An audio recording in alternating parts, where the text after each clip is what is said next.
우리에게 주신 하나님의 말씀은 창세기 2장 15절에서 17절 그리고 3장 1절에서 7절 말씀입니다. 죄의 시작이라는 제목으로 하나님 말씀 증거할 때에 하나님의 음성으로 들으시기 바랍니다. 사랑하는 성도 여러분, 오늘은 사순절 첫 번째 주일입니다.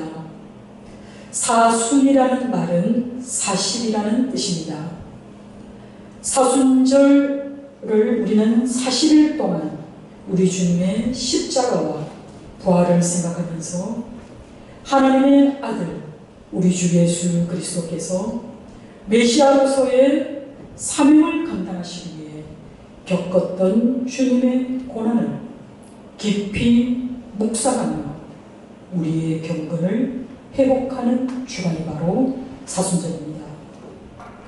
올해 사순절의 시작은요, 오늘보다 4일 앞선 2월 22일 수요일에 시작되었습니다. 이날을 우리는 재해 수요일 혹은 참회 수요일이라고 부릅니다. 이렇게 부르게 된 이유는 그 전년도에 종려주일에 종려나무 가지를 흔들며 호산나 찬양하였던 그 종려나무 가지를 1년 동안 각 가정에서 말려둡니다. 그리고 바싹 마른 그 1년 된 종려나무 가지를 사순절 수요일 시작에 사람들은 그것을 빻아서 그리고 그것을 먼저 불에 태운 다음에 그것을 곱게 빻아서 그들의 이마에 재로 올렸습니다. 재를 이마에 올리는 이와 같은 의식은 사람은 흙에서 났으니 사람은 반드시 흙으로 돌아갈 것이라는 것을 기억하라는 의미입니다. 우리는 하나님께서 티끌로 만든 존재에 불과합니다. 우리가 아무리 잘난 사람이라 하더라도, 그가 아무리 뛰어난 인물이라 할지라도 우리는 하나님이 창조하신 피조물에 지나지 않음을 인정하고 겸손히 주님 앞에 다시 서라는 의미입니다. 성경에서는 이와 같이 죄를 머리에 뒤집어 쓰는 이 행위를 참회와 회개의 상징으로 보았습니다. 그래서 오늘날 교회에서는 죄와 속죄와 회개를 상징하는 보라색으로 강대상을 장식하고, 그리고 목회자는 보라색 스톨로 우리의 입장, 우리 존재를 나타내 보이고 있습니다. 사실 사순절을 지키게 된 것은 부활절을 준비하기 위함이었습니다. 올해 사순절의 시작이 여러분 언제인 줄 아십니까? 올해 사순절의 시작은 바로 2월 20일입니다. 그리고 부활절은 언제냐면 4월 9일입니다. 얼핏 보아도요, 이 사순절 기간이 40일을 넘긴다는 것을 우리는 헤아려보지 않아도 알 수 있습니다. 그렇다면 사순절을 어떻게 계산할까요? 사순절을 계산하는 방법은, 사순절 기간은 말 그대로 부활절 앞 6주를 얘기합니다. 그럼 여러분 생각해 보면 우리가 일주일은 7일입니다. 그렇죠? 그러면 42일이 됩니다. 그런데 우리가 지키는 주일은 우리 주님의 부활을 기념하는 날이기 때문에 이 6일 가운데 주일 6번을 제외하게 됩니다. 그러면 어떻게 됩니까? 총 42일 중에서 6일을 빼버리고 나니까 결과적으로 36일이 남게 됩니다. 그래서 40이라는 숫자를 맞추기 위해서 부활절로부터 7주에 해당되는 그 앞 수요일, 그 수요일을 계산에 넣었습니다. 이렇게 계산에 넣고 보니까 어떻습니까? 40일이 됩니다. 그래서 우리가 말하는 이 제수요일, 참회 수요일은 항상 수요일부터 시작된다는 것을 우리는 알게 됩니다. 좀 더 엄격히 얘기하면요, 사순절기는 저 제수요일부터 시작해서 우리 주님이 제자들의 발을 씻겼던 그 성목요일, 세족 목요일이 엄격히 얘기하면 사순절기에 해당됩니다. 그리고 동시에 우리 주님께서 십자가를 지시고 돌아가시고 그리고 땅에 묻히시고 부활하신 그 3일을 우리는 성삼일이라고 부르는데요. 이것이 바로 사순절이 절기와 부활절이 이어지는 그 접촉점이라고 말씀드릴 수 있습니다. 글자 그대로 40일이라기보다는 부활을 준비하고 또 그 준비하는 기간 동안 우리 주님의 고난에 우리가 동참하는 것입니다. 그리고 우리의 모든 생활을 절제하고 또 경건을 실천하는 그런 절기가 바로 사순절기인 것입니다. 그렇다면 성경에서는 이 40이라는 숫자가 어떻게 사용되어 있는지를 살펴보면요. 십계명을 받기 전에 모세는 시내산에서 40일 동안 머물렀습니다.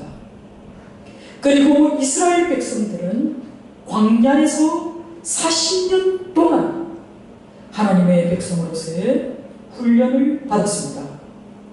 그리고 엘리야는 호렙산에서 40일간 단식하며 기도하는 가운데 하나님을 만날 준비를 하였습니다.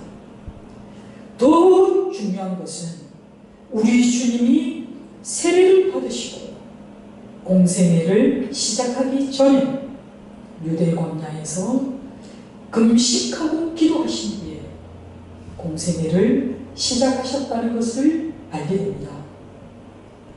이처럼 성경이 말하는 이 40이라는 숫자는 우리가 하나님을 만나기 전에 하나님의 백성으로서 새롭게 태어나기 위한 그런 정화의 시간이고 준비의 기간임을 말씀하고 있습니다. 그렇기 때문에 주를 믿는 성도들은 이 사순절 기간을 보내는 동안 인류를 위하여 이 땅에 오시고 또 십자가를 지시고 죽으시고 부활하신 우리 주 예수 그리스도의 그 고난과 그 영광을 기억하고 기념하는 그런 경건의 시간이 되어야 할 줄 믿습니다. 오늘 본문은 2장 18절부터 25절을 뺀 2장과 3장 앞부분 말씀입니다. 이 말씀은 인간이 어떤 이유로 행복한 삶과 그리고 평화로운 공동체를 파괴하고 상실하게 되었는지에 관한 첫 번째 이야기입니다.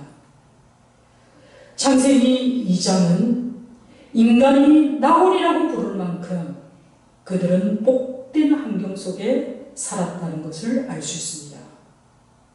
그런데 도대체 그 낙원에 무슨 일이 일어났길래 오늘날 인간은 이렇게 비참한 지경에 놓이게 되었을까요? 대체 무엇이 이렇게 엄청난 변화를 몰고 왔을까요? 본문 15절에 여호와 하나님이 그가 지으신 사람을 이끌어 에덴 동산에 두셨다고 말씀하고 있습니다. 우리 하나님은 언제나 우리에게 가장 좋은 것을 주시기 원하십니다. 그리고 우리 하나님은 선한 곳, 안전한 곳으로 우리를 인도해 주시기 원하시는 겁니다. 하나님께서 친히 인간을 동산으로 인도하셨습니다. 하나님이 주신 곳, 우리의 삶의 자리고, 그리고 그곳을 아름답게 경작하고 지키라는 것이 우리 하나님의 뜻입니다. 지금 저와 여러분이 누리는 모든 울타리는 우리 하나님이 마련해 주신 피조 세계의 일부분임을 기억하시고 감사하시기 바랍니다. 성경이 말하는 이 에덴은 실컷 먹는 것, 그리고 유복한 생활을 영위하는 것을 의미합니다. 2장 9절 말씀을 살펴보면요, 여호와 하나님이 그 땅에서 보기에 아름답고 먹기에 좋은 나무가 나게 하시니 동산 가운데에는 생명나무와 선악을 알게 하는 나무도 있더라 라고 말씀하신 것처럼, 이미 하나님께서는 아름답고 먹기 좋은 그 나무를 동산에 두셨다는 것을 알 수 있습니다. 그 나무가 어찌나 좋은지 보기만 해도 먹고 싶을 만큼 그런 나무가 지천에 널려 있었다는 겁니다. 물론 그곳에는 생명나무도 있고 선악을 알게 하는 나무도 있었습니다. 이처럼 에덴 동산은 전혀 부족할 것이 없을 만큼 풍성한 하나님의 은혜가 넘쳐나는 그런 낙원이었습니다. 우리가 생각하는 이상향은, 유토피아는 아무 일도 하지 않고 마음껏 먹고 마음껏 마시고 마음껏 즐기고 또 마음껏 쉬는 그런 것이라고 우리는 생각할지 모릅니다. 그러나 아무것도 할 수 없는 그런 상태는 복이 아닙니다. 에덴 동산은 이상향이지만 무의도식하는 곳이 아니라는 것을 우리는 오늘 본문을 통해 알게 됩니다. 하나님은 인간에게 그곳을 경작하게 하셨습니다. 그리고 그 아름다운 동산을 지키라고 인간에게 말씀하셨습니다. 다시 말하면 에덴 동산에서도 하나님은 인간에게 사명을 주셨습니다. 이 명령은 오늘날 자연 환경이 파괴되어지고 있고 또 인간의 탐욕이 넘실거리는 이 몽사를 앓고 있는 지구에게 피조 세계에서 여전히 하나님의 뜻과 하나님이 우리에게 주신 사명이 무엇인지를 기억하라 말씀하시는 것입니다. 잘 지켜야 하는데, 그렇다면 잘 지킨다는 것이 무엇입니까? 그것은 하나님이 보시기에 심히 아름다웠던 그 하나님의 창조의 목적에 맞게끔 본래 그 모습 그대로 경작하고 보존하는 뜻입니다.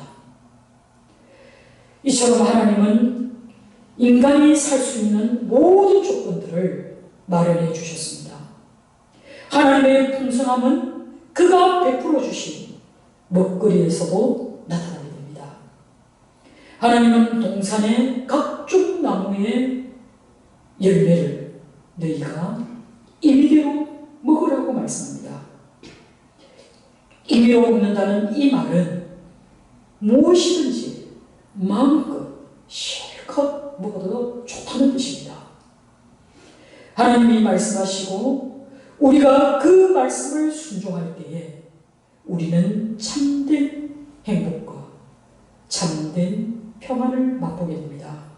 왜냐하면 하나님 안에 있으니 곧 행복이기 때문입니다. 그러나 인간은 피조 세계의 한계에서 벗어나려고 합니다. 그 고발이 바로 창세기 3장입니다. 창세기 3장이 매우 특별한 이유는 하나님이 원래 주신 좋은 상태에서 인간이 어떻게 추락하게 되었는지를 기록하고 있기 때문에 그렇습니다. 창세기 3장은 모든 역사의 출발입니다. 우리 인간이 안고 있는 모든 문제의 시작이 바로 창세기 3장에 드러나고 있습니다. 이 기록은 과거의 역사인 동시에 인간의 현재 행동을, 현재 우리의 삶을 설명해 주고 있는 실제적인 이야기입니다. 창세기 3장을 이해하지 못하고 인류의 모든 문제를 해결하려 든다면 인간은 결코 이 문제를 해결할 수 없습니다.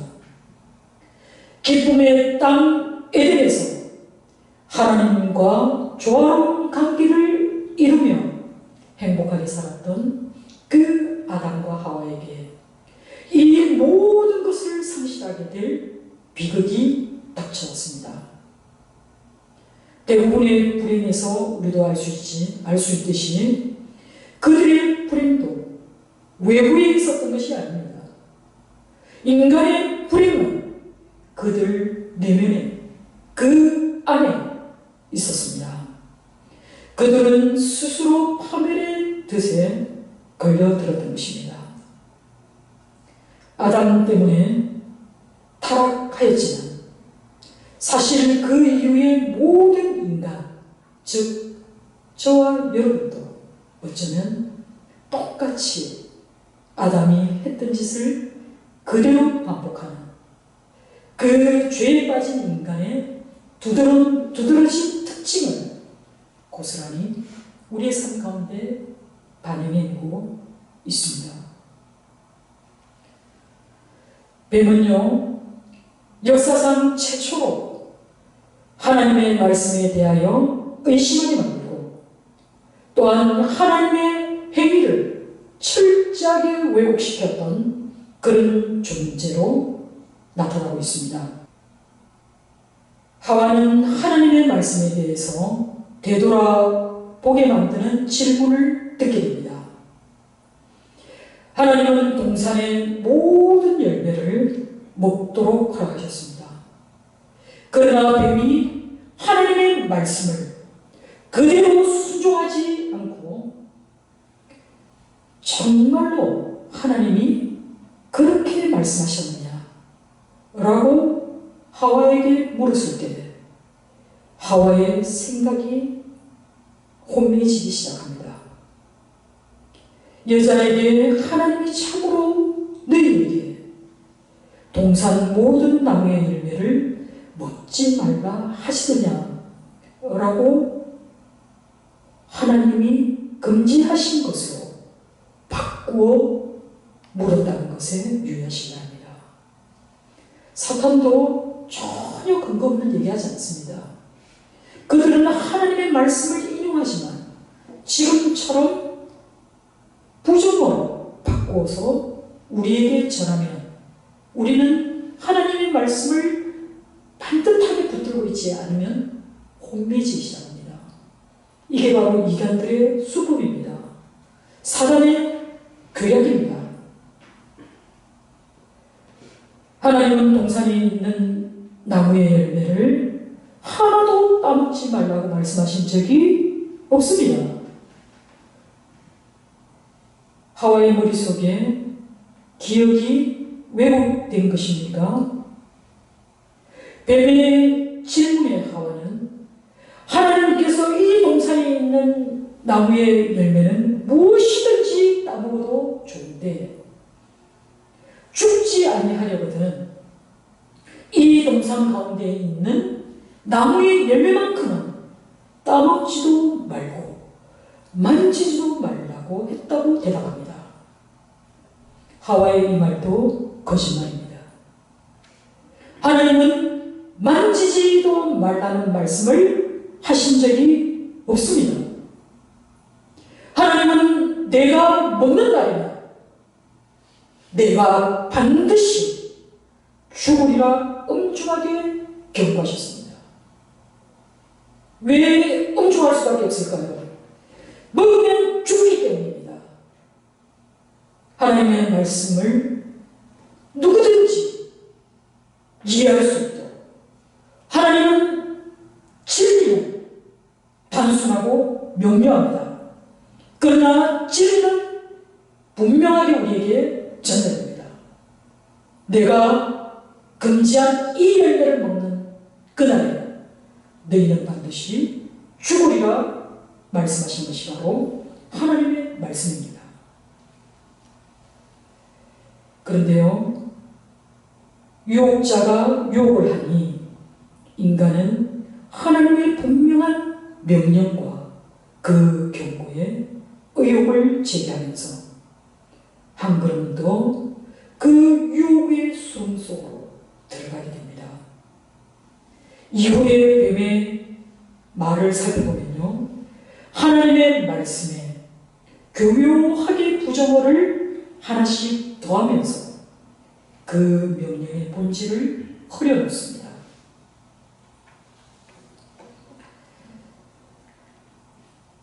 창세기 2장 9절에 보면요, 여러분 눈에 보이는지 잘 모르겠습니다. 여호와 하나님이 그 땅에서 보기에 아름답고 먹기에 좋은 나무가 나게 하시니 라고 말씀합니다. 하나님이 아름답고 먹기에 좋은 나무를 두셨습니다. 그런데요, 뱀이 하나님의 말씀을 조작합니다. 3장 6절에 보면 상반절을 보겠습니다. 이 동일한 나무에 대해서 다르게 표현하고 있다는 것을 우리는 알게 됩니다.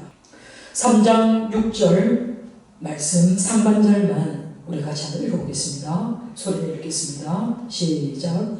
여자가 그 나무를 본즉 먹음직도 하고 보암직도 하고 지혜롭게 할 만큼 탐스럽기도 한 나무인지라. 그렇습니다. 하와가 본 나무는 먹음직도 하고 보암직도 하고 지혜롭게 할 만큼 탐스럽게 하는 나무라고 표현하고 있습니다. 이것이 무엇을 의미할까요, 여러분? 이것은 하와의 시각이, 인간의 안목이 이제 하나님이 계획하신 범주를 넘어섰음을 의미하고 있습니다. 피조물인 인간이 창조주 하나님의 목적에서 이제 벗어나려고 하고 있다는 것을 의미하는 것입니다. 이것이 바로 안목의 변질이라고 말할 수 있습니다. 인간은 자신의 욕망이 앞설 때 다른 사람의 유혹이 작동하면 어느덧 그 욕망에다가 인간은 거짓을 보태어서 자기를 정당화하려는 경향이 있습니다. 내가 분명히 하나님은 내모를 받지 말라 했는데 내 욕망은 물질로 인해서 들끓고 있습니다. 그런데 누군가가 얘기합니다. 뭐 세상 다 그렇지 뭐. 이거는 그냥 뭐 관행이야 라는 식으로 얘기하면 인간은 어떻습니까? 하나님의 말씀을 붙들기보다는 그 달콤한 유혹에, 그 달콤한 거짓말에 편성하면서 자신의 행동을 정당화하려는 그 경향성이 바로 여기서 드러나는 것입니다. 피조물인 인간이 하나님께서 창조하신 그 목적에서 벗어나서 그리고 하나님이 말씀하신 그 명령을 따르지 않을 때 인간의 삶은 끊임없이 추락할 수밖에 없음을 기억해야 합니다. 이어서 뱀은 여자에게 선악과를 따먹어도 절대로 죽지 않는다고 말합니다. 하나님은 반드시 죽으리라 말씀하셨는데 뱀은 여자에게 절대 죽지 않는다. 그러면서 그 이유로 뭐라고 얘기합니까? 그 나무의 열매를 먹으면 눈이 밝아져서 하나님처럼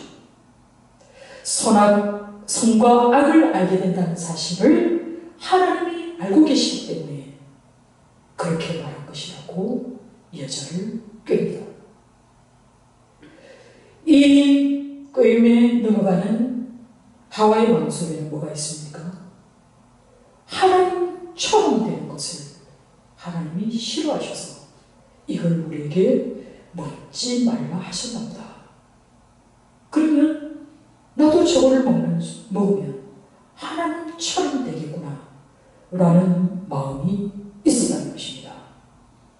뱀의 이 말은 거짓말입니다. 하나님은 선악과를 따먹으면 반드시 죽으리라고 말씀하셨습니다. 그와 같은 금지는 인간의 행복한 삶을 위한 하나님의 조치였습니다. 여러분, 하나님은 사람이 눈이 밝아지는 것을 반대한 적이 없습니다. 그리고 하나님은 인간이 선과 악을 모르기를 원하지 않으셨습니다. 만약에 하나님이 우리 인간을 창조하시고도 우리가 선악을 분별할 수 없는 혹은 그것을 전혀 알지 못하는 상태로 만드셨다면 우리는 모두 바보들일 것입니다. 하나님은 사람을 창조하실 때 하나님의 형상대로 우리를 창조하셨습니다. 그래서 인간은 지성을 가지고 있고 인격을 지닌 그런 자유로운 존재로 하나님께서는 우리를 지으셨습니다.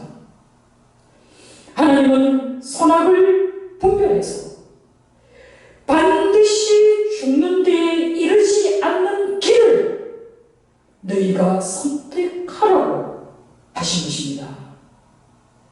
이는 동산에 금지되지 않은 생명나무가 있었다는 것이 바로 이와 같은 사실을 뒷받침합니다. 그러나 인간이 범죄하고 난 이후에는 하나님이 생명에 이르는 그 나무도 금지시켰다는 것이 그 이후의 이야기라는 것을 알게 됩니다. 이제 하와는 자유가 유혹받는 그 지점에 서 있습니다. 그 이후에 어떤 일이 벌어집니까? 뱀의 말을 들은 여자가 나무를 쳐다보니 과연 먹음직하고 그리고 또 너무 탐스럽고 지혜롭게 할 만큼 멋진 나무였기 때문에 즉시 열매를 따먹고 같이 사는 남편에게도 따주었습니다. 아담은 아무 말 없이 받아 먹었습니다. 그렇다면 하와가 아담에게 죄를 전염시킨 것입니까? 그렇지 않습니다.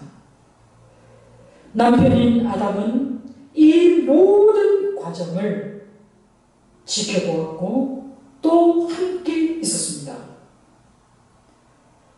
3장 1절에 뱀이 하는 말을 보면요. 1절에서 뱀이 말할 때에 너희에게 라고 분명히 말합니다. 그리고 2절에서 하와는 우리가 라고 대답합니다. 그리고 심지어 6절에서도 자기와 함께 있는 남편에게 주었다라고 기록하고 있습니다. 남편은 이 대화가 하나님이 원하지 않는 방향으로 흘러갈 때에도 그저 묵묵하게 바라만 보고 있었습니다. 그리고 그 열매를 먹는 일에 이 남편이 동참하였습니다. 그렇다면 과연 남편의 책임이 없다고 말할 수 있겠습니까? 아담은 뱀과 하와가 대화를 할 때에 자기도 하나님께 들었던 그 말씀을 떠올리며 분명히 잘못되었다라는 것을 알고 막았어야 합니다.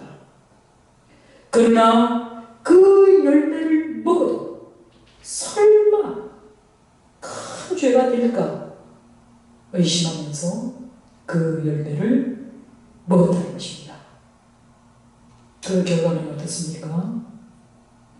사람이 자기의 한계를 모르고 보이지 않는 법칙을 깨뜨리며 자유를 남용하는 순간 그에게 주어졌던 모든 영광과 자부심과 기쁨과 평안과 사랑의 조화는 일순간에 무너져버리고 말았습니다. 그 결과 그들이 한 행동은 시들어 사가버릴 그 한낱 대용품에 지나지 않는 무화과 나무 이파리로 그들의 몸을 가렸다는 것 뿐입니다. 사랑하는 성도 여러분, 이것이 하나님을 향한 신뢰를 상실한 인간의 비참한 실존임을 성경은 증거하고 있습니다. 우리의 이 비참함이 어디서 비롯되었는지를 말씀하고 있는 것이 바로 창세기 3장의 말씀입니다. 우리는 분명히 알아야 합니다. 이 죄의 주체는 다름 아닌 바로 인간에게 있었음을 결코 잊어서는 안 될 것입니다. 뱀은요, 단지 유혹했을 뿐입니다. 뱀은 그 열매를 직접 따준 적이 없습니다. 하나님께서 분명히 명령하시고 경고하셨던 그 말씀을 들은 사람은 사람입니다. 그 말씀을 들은 사람이 유일하게 반응해야 할 것은 하나님의 말씀에 대한 순종입니다. 선악을 알게 하는 나무의 열매는 먹지 말라. 내가 먹는 날에는 반드시 죽으리라는 이 말씀을 마음에 새겼어야 합니다. 그러나 인간이 자기 손으로 하나님이 금지하신 일을 주저없이 행했습니다. 죄를 다른 사람에게 증가하는 일은 죄에 대한 책임 있는 자세가 아닙니다. 우리가 범죄했을 때, 우리가 죄악의 길에 섰을 때, 나를 돌아보아야지 나를 이 길로 인도한 사람을 탓하거나 그에게 핑계를 돌려서는 안 된다는 것입니다. 사랑하는 성도 여러분, 사단의 유혹은 하나님이 참으로 너희에게 동산 모든 나무의 열매를 먹지 말라 하느냐라는 질문에서 시작됐습니다. 이 말을 조금 더 살펴보면요, 너는 정말 그 말을 믿느냐는 말인 겁니다. 또 그리고 너는 그 말이 정말 신경 쓰이냐? 라는 질문입니다. 하나님의 말씀이 나에게 전혀 신경 쓰이지 않고 하나님의 말씀이 내가 믿기지 않는다면 우리의 마음과 영혼은 이미 사람에게 내어준 것입니다. 인간은 유혹자의 이 질문을 받아들이면서 그리고 이 질문에 따라 행동하다가 본인들뿐만 아니라 이후의 모든 후손들을 파멸로 몰고 갔습니다. 그것은 죄의 삭시, 사망에 이르게 된 것입니다. 사랑하는 성도 여러분, 하나님은 그들을 위해 모든 것을 만드셨습니다. 그리고 온갖 혜택을 풍성하게 누릴 수 있도록 그 낙원을 허락하셨습니다. 이제 역으로요, 우리는 비참한 이 시기에 놓여 있지만 우리 하나님은 영원한 낙원을 우리에게 허락하셨습니다. 잃어버린 그 낙원을 회복할 수 있는 그 길을 열어주셨습니다. 그것이 바로 우리 주님을 통한 그 길이요 진리요 생명이신 예수님을 통한 그 길로 너희가 낙원으로 들어오라 라고 말씀하고 있는 것입니다. 그런데요, 우리 주님께서는 늘 복을 주시기 전에 한 가지 단서를 붙입니다. 우리가 반드시 선행되어야 할 것은 하나님의 말씀에 순종해야 한다는 것입니다. 인간의 행복과 인간의 안정을 위해서는 하나님이 주신 이 말씀을 우리는 반드시 붙들어야 합니다. 그리고 하나님의 말씀을 지키기 위해서, 하나님의 말씀 따라 살기 위해서 우리는 힘써 노력해야 합니다. 그리고 충성된 그 마음을 결코 놓쳐서는 안 될 것입니다. 그러나 인간은 하나님이 요구하신 이 한 가지 조건을, 요구를, 요청을 거부했습니다. 복음은 하나님이 호의를 가지고 우리를 사랑하시기 때문에 우리가 무슨 짓을 해도 상관이 없다고 말한 적이 없습니다. 하나님은 사랑이시니 결국 전부 다 잘 될 것이다 라고 말씀하신 적도 없습니다. 그렇기 때문에 사람들이 오늘날도 복음에 반발합니다. 하나님 말씀 따라 살기 싫습니다. 그래서 그들은 오히려 하나님을 거절하고 오히려 하나님을 업신여기고 하나님이 없다고 이야기하는 지경까지 이른 것입니다. 아담과 하와가 태초에 반복했던 그 잘못을 오늘날 끊임없이 인간도 잘못하고 있다는 것입니다. 사랑하는 성도 여러분, 오늘날 예수 그리스도의 복음이 전적으로 주장하는 것은 하나님은 외아들을 우리에게 보여주셨고 또 그분은 우리에게 말씀하셨고 또 그분은 우리에게 놀라운 하나님 나라의 비밀을 소개해 주셨습니다. 그 메시지는 바로 하나님께서 우리를 하나님의 자녀와 하나님의 후사로 삼으시겠다는 것입니다. 하나님은 바울이 측량할 수 없는 그리스도의 풍성함이라고 표현했던 것처럼 복되신 아들의 그 모든 풍성함과 복음이 우리에게 전해주는 그 복을 우리에게 주시겠다 약속하였습니다.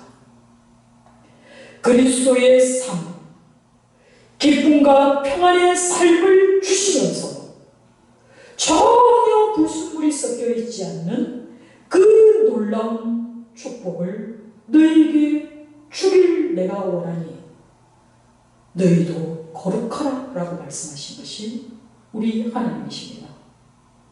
시편 기자는 시편 97편 10절에 여호와를 사랑하는 너희여 악을 미워하라 라고 말씀합니다.